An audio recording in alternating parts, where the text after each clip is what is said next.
Dans la première partie de la question juive, Karl Marx répond aux idées de Bruno Bauer, un théologien hegelien qui a écrit sur l'émancipation des juifs dans l'Allemagne du XIXe siècle. Bauer soutenait que, tant que les juifs continueraient de pratiquer leur religion, ils ne pourraient être pleinement émancipés, car une telle émancipation exigeait que les citoyens abandonnent leur identité religieuse particulière pour embrasser une identité culturelle universelle, celle du citoyen. En d'autres termes, il voyait l'émancipation politique comme incompatible avec l'adhésion religieuse, en particulier dans un État chrétien comme l'Allemagne de l'époque. Bauer prétend que les Juifs réclament des droits spécifiques, non pas pour tous, mais pour eux-mêmes en tant que groupe particulier, ce qui va à l'encontre de l'émancipation véritable qui devrait concerner tous les citoyens indistinctement. Il soutient que, dans un État chrétien, personne n'est politiquement libre, pas même les chrétiens, car l'État repose sur des privilèges religieux qui opposent les citoyens les uns aux autres. Selon lui, les Juifs ne devraient donc pas chercher leur émancipation isolément, mais contribuer à l'émancipation générale de l'Allemagne en renonçant d'abord à leur religion. Karl Marx rejette cette position et élargit la question au-delà des Juifs et de leur religion. Il introduit une distinction fondamentale entre deux types d'émancipation. La première est l'émancipation politique. C'est l'émancipation offerte par l'État moderne qui garantit des droits égaux à tous ses citoyens. Mais selon Marx, cette émancipation reste limitée à la société bourgeoise, car elle ne change rien aux inégalités sociales réelles ni aux structures d'aliénation économique.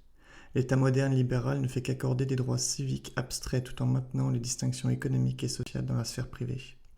La deuxième émancipation est l'émancipation humaine. Celle-ci est bien plus radicale car elle demande l'abolition de toutes les formes d'aliénation, pas seulement religieuse mais aussi économique, culturelle et sociale. L'émancipation humaine complète ne peut être atteinte que dans une société où les conditions matérielles d'exploitation et d'injustice ont disparu, ce qui n'est pas possible dans le cadre d'un État capitaliste. Pour Marx, la religion, y compris le judaïsme, est une forme d'aliénation, mais elle est surtout un symptôme des conditions matérielles d'oppression. Il s'appuie sur la critique de la religion de Bauer, mais il va plus loin en insistant sur le fait que la simple suppression de la religion ne suffira pas à libérer les individus. La véritable liberté ne viendra que lorsque les structures économiques et sociales qui perpétuent l'aliénation seront supprimées.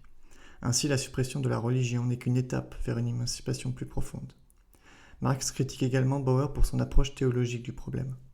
Pour lui, la question juive n'est pas seulement une question religieuse, mais une question politique et sociale liée aux droits civiques et aux structures de pouvoir en place dans la société bourgeoise.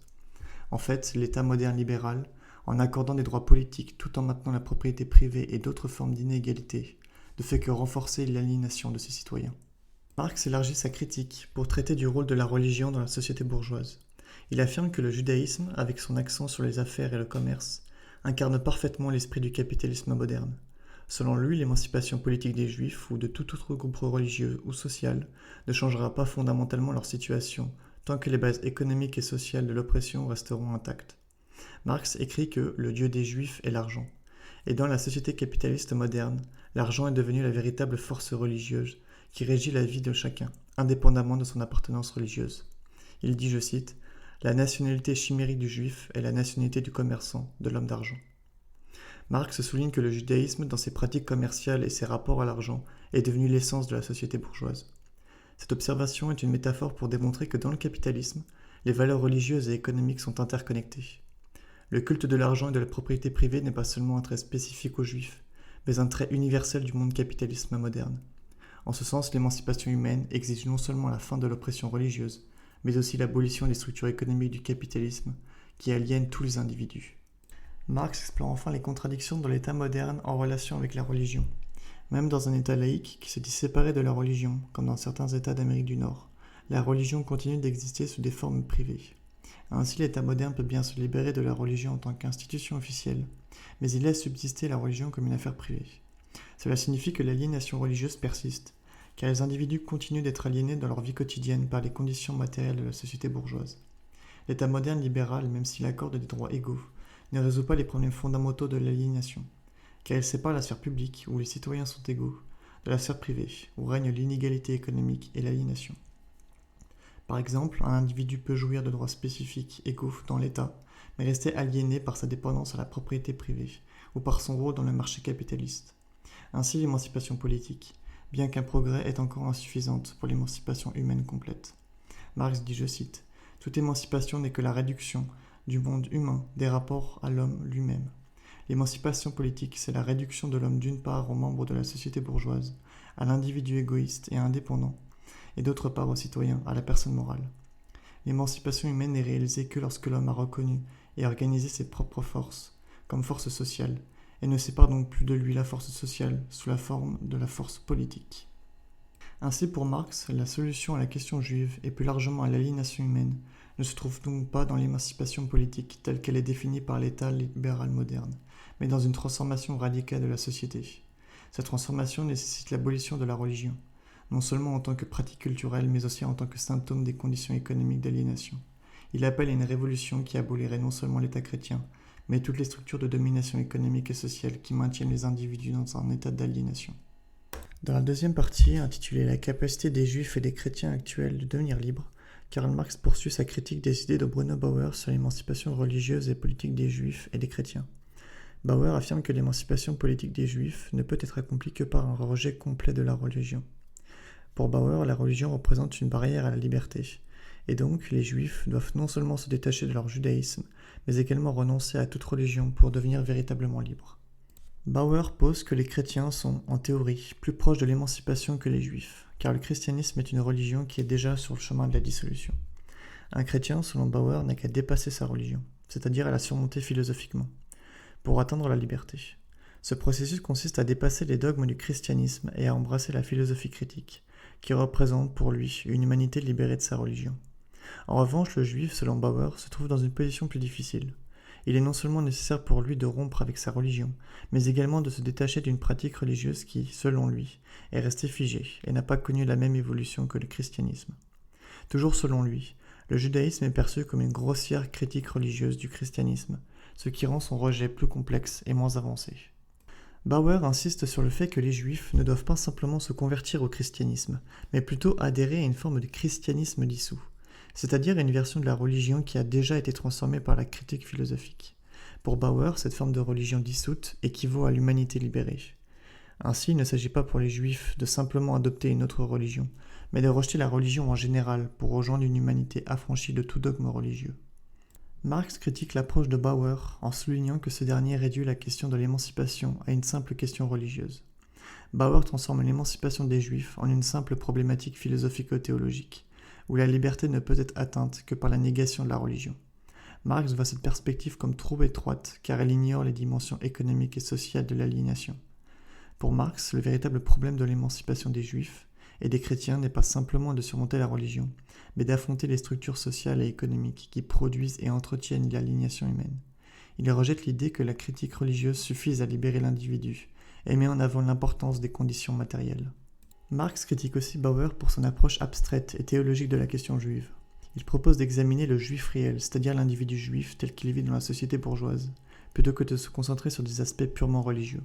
Pour Marx, l'émancipation des Juifs ne peut être pleinement comprise sans analyser la place du judaïsme dans le contexte du capitalisme.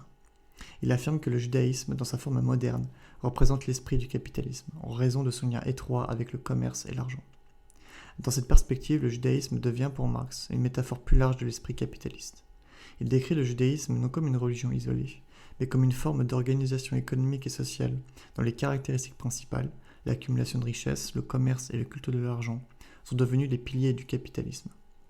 Marx dit « Quel est le fond profane du judaïsme ? Le besoin pratique, l'utilité personnelle. Quel est le culte profane du juif ? Le trafic. Quel est son dieu profane ? L'argent. Eh bien, en s'émancipant du trafic et de l'argent, par conséquent du judaïsme réel et pratique, l'époque actuelle s'émanciperait elle-même. » Marx élargit ainsi la question de l'émancipation au-delà de la simple sphère religieuse, pour inclure les structures économiques de la société. Il considère que l'émancipation humaine exige la transformation de ces structures capitalistes qui perpétuent l'aliénation de l'individu, qu'il soit juif ou chrétien. Marx dit « L'argent est le dieu jaloux d'Israël devant qui nul autre dieu ne doit subsister. L'argent abaisse tous les dieux de l'homme et les change en marchandises. L'argent est la valeur générale et constitue en soi de toute chose. C'est pour cette raison qu'elle a dépouillé de leur valeur propre le monde entier, le monde des hommes ainsi que la nature.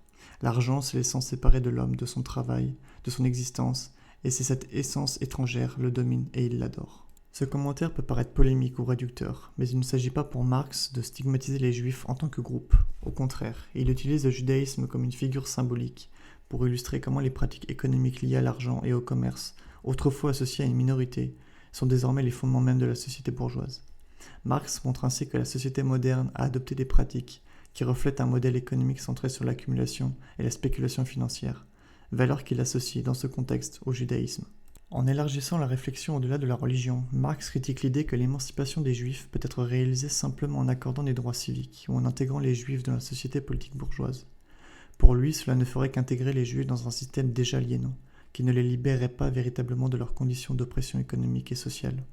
L'émancipation politique, selon Marx, ne résout pas les problèmes fondamentaux liés à l'exploitation et à la division de la société en classes. Au contraire, elle laisse intactes les bases matérielles de l'aliénation. Ainsi, pour lui, l'aliénation des juifs dans la société bourgeoise est la même que celle de tout autre individu dans le capitalisme. Le juif, tout comme le chrétien ou tout autre citoyen, est aliéné non seulement par la religion, mais surtout par un système économique fondé sur la propriété privée, l'exploitation de la main-d'œuvre et le fétichisme de l'argent. Dans ce système, les individus sont réduits à des moyens de production et leurs rapports sociaux sont médiatisés par les échanges commerciaux et la valeur monétaire. L'aliénation provient donc de la manière dont la société bourgeoise subordonne les relations humaines aux intérêts économiques et marchands. Marx conclut que la critique de la religion n'est qu'un aspect secondaire de la lutte pour l'émancipation. Ce n'est pas en surmontant la religion seule que l'on peut atteindre la liberté, mais en transformant les conditions sociales et économiques. La véritable émancipation ne viendra qu'avec la suppression de toutes les formes d'aliénation, y compris celles liées au capitalisme.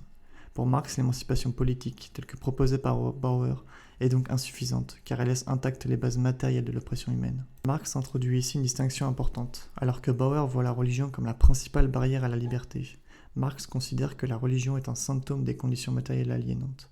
L'émancipation des juifs, comme celle des chrétiens, dépend de la libération de toute l'humanité des structures économiques oppressives, et non seulement de la critique religieuse.